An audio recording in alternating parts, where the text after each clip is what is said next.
Thanks for tuning in to the 168 Podcast, a podcast from Mitchell Knight and Jordan Byrd of the Clarence Church of Christ, aimed at helping you connect Sunday worship with everyday life.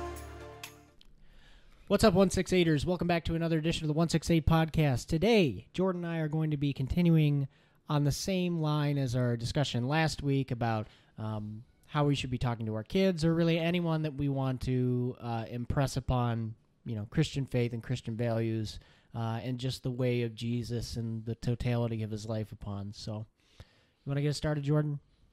Yeah, so the prompting of this topic actually kind of came up this week, although having thought about it and kind of fleshing it out a little bit, it does tie to what we talked about in our last episode. But yeah, as a parent or as a leader, where do you answer, or where do you find answers, or how do you come up with an answer when a difficult topic is presented to you? Like one that you're like, you may know something about it, but you're like, how do I start engaging this other person about that topic? Especially if it's something that's probably more controversial. Like you can have the hot take, but like what's the conversation beneath that hot topic that needs to happen to be able to have a more meaningful or more purposeful or progressive, not progressive in that sense, but like to progress the conversation along in a way that's helpful and not just sort of like, well, you're on this side or I'm on that side and like we need to come together on it, that kind of a thing.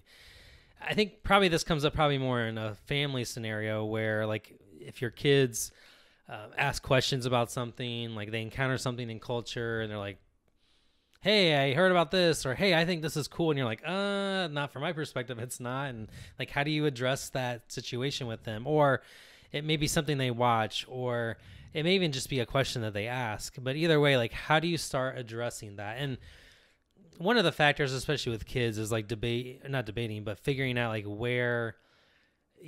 at what level do you address them? And this could apply to adults too, because not everybody is at the same stage of a topical conversation where like, I mean, you may have looked at a topic for a long time and you have a certain stance on it, but you had like, all this time to think through it, whereas they're like back here on it. And so even if you're not talking about a kid here, like even with adults, there's knowing how to address the topic from where people are coming from. And so anyway, where this kind of comes from for me is there was a situation in my own family where something came up and I was like, yeah, how am I going to address that? I mean, it's not like it's a topic I've never thought of, but I just never really thought about like in a real life situation, how am I going to address this with my kids? And so I was like thinking about it. And of course, like most of us do, I started researching on the internet of like, how have other people dealt with this? Or like, what are some resources that could maybe help me think through how to deal with it? And so as I started reading, I ended up coming across a resource. And the thing that I was surprised about it wasn't that it was like new information. It was more just like, oh yeah, like I do know this. I just needed to have the reminder that like, this is what can help me have this conversation. And so some of the stuff that came out of the resource that I looked at was, I mean, the overall topic is more of a controversial topic, but the article or the thing that I was reading was saying like, go back to the things that help you as a follower of Jesus make sense of the world from following Jesus. And so it was like, think back to like, how do we think about life? Well, we think about it from the framework that Scripture gives us. And it gives us the framework of, God created everything. He created it good, but then things went haywire when all of humanity separated themselves from God. So there's the fallen nature of things. And then all the way through from there, it's the whole mission of Jesus coming to redeem humanity out of that, and then the restoration of all things. And so the article was saying, like, keep that in mind. Like, even if you don't get to the specifics of this topic that can be confusing, especially for a kid to understand, step back a few steps and like just help them understand this part of reality. Like they don't even have a grasp of, I mean, they're just now getting the concept when we read through the Bible, like my kids are, of like, oh yeah, God created stuff, and like sin, they barely even have a concept for sin or like the fallen nature of things, or let alone like redemption and restoration.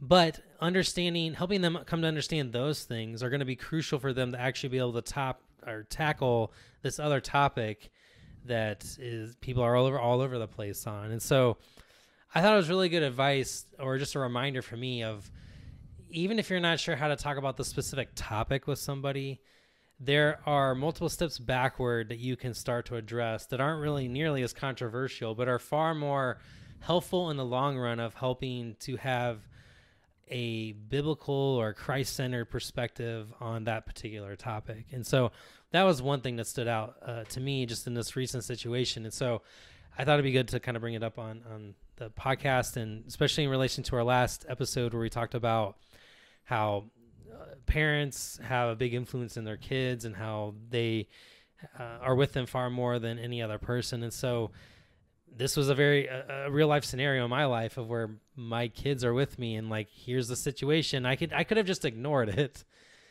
or do I address it, or do I stand in for, at some point I have to help them understand it. So I wanted to start being better prepared for the next time when that's going to happen. And so that's kind of where we are. What's your take on this? Like, what are some other things maybe you notice in looking toward how to address the question? Like, what are some elements within a Christian worldview that need to be in place to tackle like difficult topics and conversations? Okay, so there's a lot there. I'm going to do my best to try and unpack all of it. But I think the first thing, from a practical sense of how we look at stuff that we encounter in culture, to avoid yourself becoming bitter or anger or resentful of something that you encounter in media, you have to remember what Jesus said about, not the healthy needing a doctor, but the sick. And that way, in looking at things this way, the fallen reality that we live in is full of sick people. It's full of people that have a need for Jesus and his restoration. People are missing a part of themselves, missing a true piece of identity, and so they're identifying themselves in other ways that aren't ultimately satisfying or fulfilling. And the other thing that you'll see is that these alternate pathways apart from Jesus and his teachings are they're painted to be these really wonderful and beautiful and diverse pathways for you to take, but in reality, a lot of them are actually ugly and nasty, and they hurt ourselves, they hurt our relationship with God, they hurt our relationship with others, and they kind of end up making the world necessarily a worse place, and us, pushing us more toward the darkness in our hearts. I think if you want to kind of get across the idea of what, truth is or reality is to somebody else, I think it goes back to what we talked about last week. It means that you're actually living out your faith. You have a credibility to your faith in the sense that you don't just talk about the things that are good. You don't just virtue signal or do that kind of thing. You actually are living it out in a way that's tangible and palpable for the people around you. They see that example, and I just encourage you guys that the way of Jesus is the best way. In reality, that's proven to be the case. It's good not to be addicted to things. It's good to have certain restrictions on our lives and who we get involved with. It's good to do a million other things that Jesus talks us or Jesus commands us to do, right? So that's going to come across in your example. And through that example and through the joy that's present in your life, that credibility will be there when you have to say, this is the way, right? Because there's no guessing. It's not like, well, I guess I just have to try it out and see it, because people are already going to be looking at your life and saying, well, why is this so different? And then with younger people like your kids, like Jordan's saying, it's more about focusing on, well, what's the correct way? Because people respond better to encouragement than discouragement. It's not saying, no, that's bad, never look at it again. It's people think that's good, but what's actually good and fulfilling is this for this reason. But people are only going to listen to you when you say that, when you actually have some kind of built credibility to the way that you're living your life for Christ. And that's just kind of my overall thoughts on that. I don't think I left anything out of your question, but yeah, I think you bring up a good point of when addressing any sort of topic, whether it's controversial or not, one failure, I think probably just within American culture in general, is that, this kind of maybe in a jovial, I don't know, in a sort of maybe mocking way, like, or making light of it. A lot of times I've heard how like American sports talk radio is just nothing but trying to be controversial and hot takes, and like I've heard that compared to like in other countries where they'll talk about their sports, it's just not this like the whole thing is just to try to be combative necessarily. And yet, so I think there's something to take away from that like we like to be controversial, I think almost just to be controversial, or right, or like the hot take doesn't even have to be having an actual side in it. It can just be like, well, I don't like that. Right. Which is just negative. It's not even like being about something necessarily. I mean, that's what you encounter in the New Testament with Jesus and the Pharisees, right? I mean, the Pharisees are like, that's ridiculous. How could you say that? That's just so far out of, reality. And they were, plotting to do horrible things to him. And they were, trying to trap him in his own words. They were just trying to like tear him down while Jesus was trying to build people up. So... yeah, I mean, so it's one thing if like where you are on a topic like where you still need to do more research and like all you know is like I'm pretty sure that's not a good thing. I mean, be honest about that. But I think the more you can have something to offer in response to a question or a topic that at least points to that you're for something rather than just against it is going to be more fruitful in the end, because you're at least giving an alternative rather than just like, that's a bad idea. I mean, but like, yeah. But what's the better alternative, or like, what is there to do instead? That kind of a thing. Yeah, it's like, following Christ's teachings isn't like placing a check on your report card saying, "Well, I'm doing what Jesus said." It's part of that, but it's also unlocking the way things should be in your life and the way things were intended to be from the beginning of time. Jesus's commands are life-giving. And so that's what I would encourage you with as well. The other thing you mentioned was just talking about identity, which is a big deal like, in American culture. A lot of stuff revolves around identity for a lot of different reasons. But that, again, like without even have to talk about the actual thing that might be controversial with that, in general, having a response of, or at least trying to help remind, especially if you're talking about kids, like, as a follower of Jesus, we're striving to find our identity in Christ. Like, that's not even touching the other issue yet necessarily. But if that's an alternative, it's something that at least has some depth to it when it gets to comparing, like, what if I don't find my identity in this, like, then what do I put it in? Well, there's already an alternative. I mean, it's really not an alternative. It's the actual thing that's full of life. The other things are lesser, actually. But there's at least something to turn to rather than just like, well, don't. Just don't do that thing, or just ignore it, or you shouldn't do that. That's just not a helpful thing probably in the end. But I think a simpler way of saying what I mentioned before, you brought that up, is like it's more than just saying no to a bunch of things. It's about saying yes to the right thing, right? It's more of a positive direction rather than a negative kind of denial of stuff, which self-denial is obviously the part of it, but it's turning from the bad stuff to the fullness of life that we have in Jesus. So. Yeah. A couple other things that just come to my mind, just thinking through, like, what are some other worldview components that are helpful to have in the back of our mind to talk about or address when it comes to any topic. And one of them, I think, is just to think about what leads to the more holistic experience of life. And I think a lot of things we can, like, have a conversation about this one thing, and, like, you may be tempted to think, well, that seems good, but when you think about it in the broader sense, like, it's good here, but it also creates this harm or damage or whatever, or like ignores like all these other parts of life. So while it may seem good, holistically is it good though? And I think you see this bear out throughout Scripture. Like, nations may think it's good for their nation to survive and to overtake others. So from their perspective, that seems good. But from the holistic perspective of all of humanity, that doesn't always pan out to be good, because it means that other nations have to be knocked out, that other people get taken out. Like, there's death and destruction in the wake of that. So it's not holistically good. That's just an example. But like in our own life, we can be tempted to think this one thing is good, but it also like ignores all the other maybe parts of our life in acknowledging that this thing is good.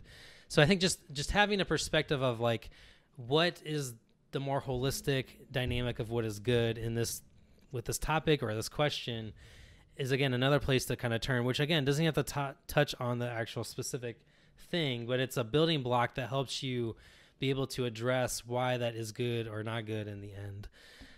So that's one other thing. A couple other things that just come to my mind are, there's a group that I follow and keep tabs on, and they're, I guess, one of their aims is they try to help churches and people within ministry to do discipleship, and they have part of their leadership training what they call axioms, and their 4 axioms are that God is present and active, or I'm trying to think, is it 4?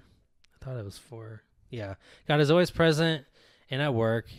And the second one is why it changes everything if God is just like Jesus. And the third one is God meets us where we really are. And then the fourth one is God cares about it more than you do.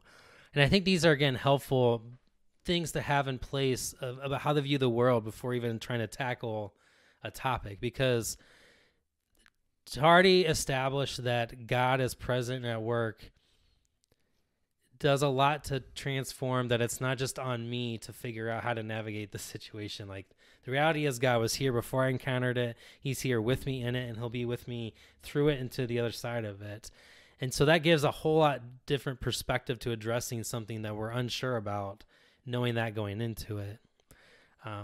The other thing there is to know that addressing it from the perspective that God's perspective of this topic doesn't have to be this like aloof thing. Like, God has given us a clear revelation of what his life is about, and it looks the clearest when we look at the life of Jesus. So if we want to have the best example of what this may look like in a person living it out, it'd be in the life of Jesus. And then the third one, where God meets us where we really are, like, God isn't surprised that you're like not sure what to do with a certain situation, and he wants to be with you in and through it. So that's another thing to keep in mind. And then the last one, I think, is just we often maybe think of it like, well, I care about it, and I need to get God to care about it as well. And it's like, no, God already cares about where you land with this particular question or topic or situation more than you do. So seek him, God, ask for his help, all that kind of stuff. But again, those are things that like even takes a step back to the fact that like it's having a perspective that it's not just you having to make a decision about this situation. It's that God is God, he is creator, he is Lord, and you are a creature at best that are in need of him in order to live. And you need his guidance in order to navigate the world in which he's put you in. And so that's already, again, taking a step back from the original situation to realize that it's not just something you have to figure out, but it's something that God is already there with you in it if you will turn and look for his help, essentially. Do you have anything more you want to add to any of those, or anything else that stands out? No, I think that's good. So yeah, I just thought it was an interesting situation I found myself in here recently, where I was like, what do I do with this situation? But it was a helpful reminder just to realize that there's a lot of things to following Jesus and to how to view the world that we can have in place, and that we can also help other people to see before even having to address the particulars of a controversial situation. But in the end, having all those things in place, or having them, or helping other people to see the importance of those things, helps us to have a more well-rounded and Christ-centered perspective on a controversial topic or a question or a situation that may be tricky to navigate. Without all those things, it's going to be all the harder to do that, because you're just going to be like the ship tossed by the waves. Like, you're just going to like kind of go wherever, and like you're just going to feel like you're batted around. Like, well, I guess I'm supposed to land on this side of it. Well, no, it changed again. I'm supposed to be on this side of it. And it's like, it doesn't have to be like that, but having all these tools of a worldview are helpful in filtering out all the things in life that can be confusing or make you feel like you just got to kind of be all over the place when it comes to where to land on something. Well, thank you for joining us for this episode of the 168 podcast, and thank you for checking us out every time that you have. We hope you'll check us out next time, and we'll see you then. Bye, everybody.